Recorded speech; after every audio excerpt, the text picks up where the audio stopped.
Lebanon के संगठन Hezbollah ने केंद्रीय इसराइल पर बड़ा हमला किया है। रिपोर्ट्स के मुताबिक हिजबुल्लाह ने एक साथ करीब 100 रॉकेटों की भारी बौछार तेल अवीव इसराइल की ओर दागी। हमले के बाद इसराइल के कई इलाकों में एयर डिफेंस सिस्टम सक्रिय हो गया और सायरन बजने लगे। अब ईरान की तरफ से युद्ध को लेकर एक अहम बयान सामने आया है। ईरान के राष्ट्रपति मसूद पेजेशकियान ने कहा है कि अगर इस युद्ध को खत्म करना है तो कुछ शर्तों को मानना होगा।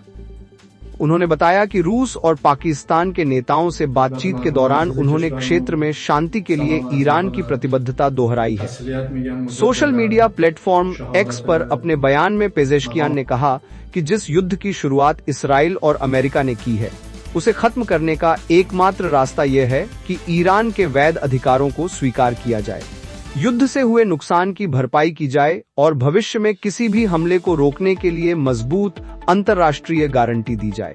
ये बयान ऐसे समय आया है जब ईरान, अमेरिका और इसराइल के बीच संघर्ष लगातार तेज हो रहा है और पूरे मध्य पूर्व में तनाव बढ़ता जा रहा है। गौरतलब है कि ईरान ने हाल ही में कहा था कि वह मध्य पूर्व के अलग अलग देशों में मौजूद अमेरिकी और इस्राएली ठिकानों को निशाना बना रहा है। वहीं दूसरी तरफ एक अमेरिकी तेल टैंकर को ड्रोन से निशाना बनाए जाने की खबर है। टैंकर ट्रैकर्स की शुरुआती जानकारी के अनुसार यह हमला इराक के समुद्री क्षेत्र के पास हुआ, जहां मानवरहित समुद्री ड्रोन यानी यूएसवी से टैंकर को टक्कर मारी गई। एक और बड़ी खबर ईरान से जुड़ी है। ईरान की रिवॉल्यूशनरी गार्ड अड़के ने ऑपरेशन ट्रू प्रॉमिस 4 की 40वीं वेव शुरू करने का दावा किया है। बताया जा रहा है कि इस हमले में काद्र, एमाद, खैबर, शेकन और फत्ताह जैसी बैलिस्टिक मिसाइलें दागी गईं। रिपोर्ट्स के मुताबिक इन हमलों के निशाने पर तेल अवीव, अल कुद्स, हाइफा, जॉर्डन का मुवफ्फक सल्ती एयरबेस और सऊदी अरब का प्रिंस सुल्तान एयरबेस शामिल बताए जा रहे हैं। आदाब, नमस्कार, मैं अनीस अंसार और आप देख रहे हैं ग्लोबल आवाज, जहां मिलती हैं देश विदेश की बड़ी खबरें कम समय में ज्यादा जानकारी। दोस्तों, वीडियो अच्छा लगे तो लाइक करें और कमेंट में अपनी राय जरूर लिखें। वहीं दूसरी तरफ ओमान के सलालाह बंदरगाह पर ड्रोन हमलों के बाद लगी आग अभी भी पूरी तरह नहीं बुझ पाई है, लेकिन इसी बीच ईरान की सेना की ओर से अहम बयान आया है। ईरान के खातम अल अनबिया मुख्यालय के प्रवक्ता ने सलालाह बंदरगाह पर हुए हमले में ईरान की भूमिका से इनकार किया है। उनका कहना है कि ओमान एक दोस्त और पड़ोसी देश है और ईरान उसकी संप्रभुता का सम्मान करता है। उन्होंने इस घटना को काफी संदिग्ध बताते हुए कहा कि ईरान इस मामले की जांच कर रहा है। रिपोर्ट्स के मुताबिक ड्रोन हमले में तेल भंडारण टैंकों को नुकसान पहुंचा और आग लग गई। हालांकि किसी जहाज को नुकसान नहीं हुआ। एक खबर दुबई से भी सामने आई है। दुबई क्रीक हार्बर इलाके में ड्रोन गिरने के बाद एक इमारत में आग लग गई थी, लेकिन दुबई सरकार के मीडिया कार्यालय के मुताबिक सिविल डिफेंस टीमों ने आग पर काबू पा लिया है और किसी के हताहत होने की खबर नहीं है। अगली खबर देखिए। इसराइल ने लेबनान की राजधानी बेरूत के दक्षिणी इलाकों पर भारी हवाई हमले किए हैं। हमलों के बाद इलाके में जोरदार धमाके और धुएं के गुबार देखे गए। हालांकि नुकसान की पूरी जानकारी अभी सामने नहीं आई है। अब बढ़ते हैं अगली खबर की तरफ।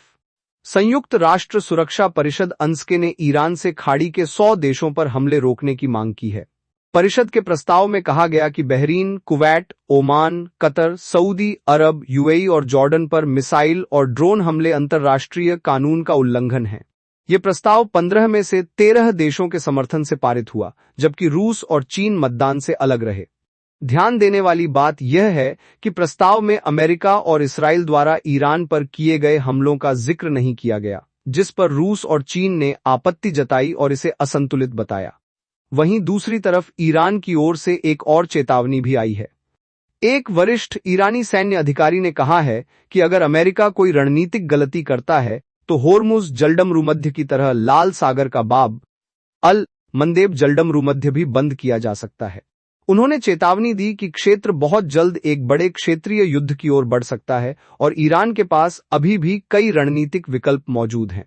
गौरतलब है कि होर्मुज और बाब अल मंदेब दोनों ही दुनिया के सबसे अहम समुद्री रास्ते हैं, जहां से वैश्विक तेल और व्यापार का बड़ा हिस्सा गुजरता है। अगर ये रास्ते प्रभावित होते हैं तो इसका असर पूरी दुनिया की अर्थव्यवस्था पर पड़ सकता है। अब बढ़ते हैं अगली खबर की तरफ।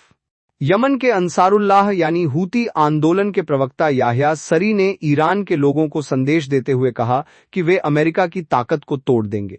उन्होंने कहा कि ईरान के दुश्मन उसके खिलाफ एकजुट हैं, इसलिए ईरानी जनता को अपनी एकता और ताकत को समझते हुए अमेरिका के दबाव के सामने डटे रहना चाहिए और अपनी आजादी और स्वतंत्रता की रक्षा करनी चाहिए। अगर आपको हमारा काम अच्छा लगा हो तो चैनल को सब्सक्राइब करें और बेल आइकन दबाना न भूलें ताकि हर सच्ची खबर सबसे पहले आप तक पहुंचे।